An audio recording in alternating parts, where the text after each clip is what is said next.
Hello guys, Connor Doobie here with LinkedIn tips and tricks, here to show you the way to dominate, become a beast on LinkedIn. That's what I'm here to help you out with. So what I wanted to show you guys today is how to send messages to people and connect and create much more sales opportunities without having to use your InMail credits. I get this question a ton, and I see people blasting out these really horrible sales messages using InMails.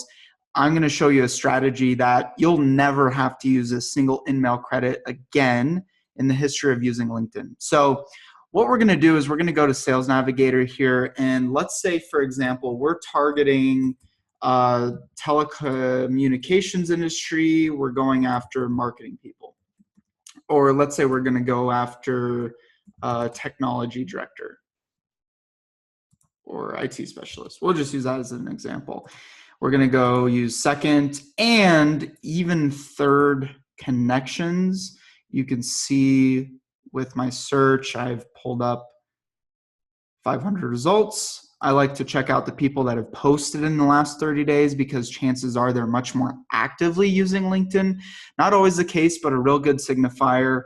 So say, for example, I wanted to send some sort of sales message to Ivan and take a look at, where he's at, what his title is. I would maybe go investigate more on his profile. But if I were a salesperson and wanted to get my messaging in front of him, instead of going and sending an InMail right here, or let's say this is like a third-party connection, typically this will almost immediately prompt you to send an InMail.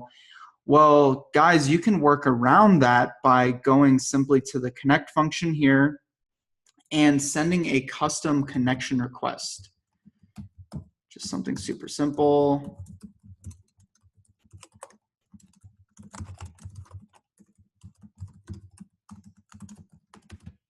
Boom. Then I would send that out to him.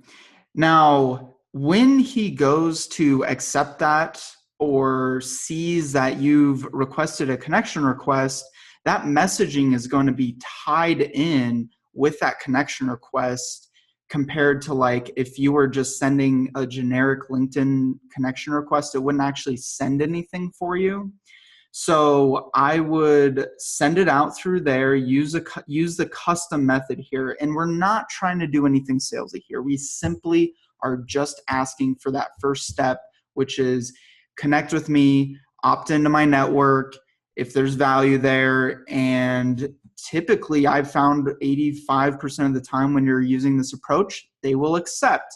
Now, once that person is in your network, that is when you go and follow up with your messaging and content that you would typically be blasting out via InMails and spending InMail credits doing. So say, for example, here, Carlos, this is right in my inbox.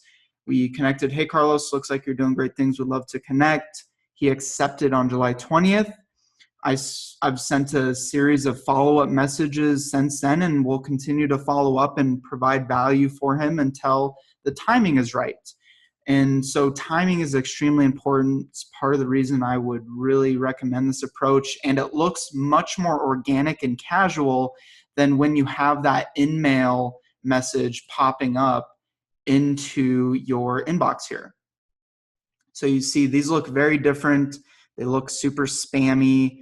And I've found that most people disregard this stuff a lot quicker than other strategies. So that was my tips for today on how to send messages without using up your InMails.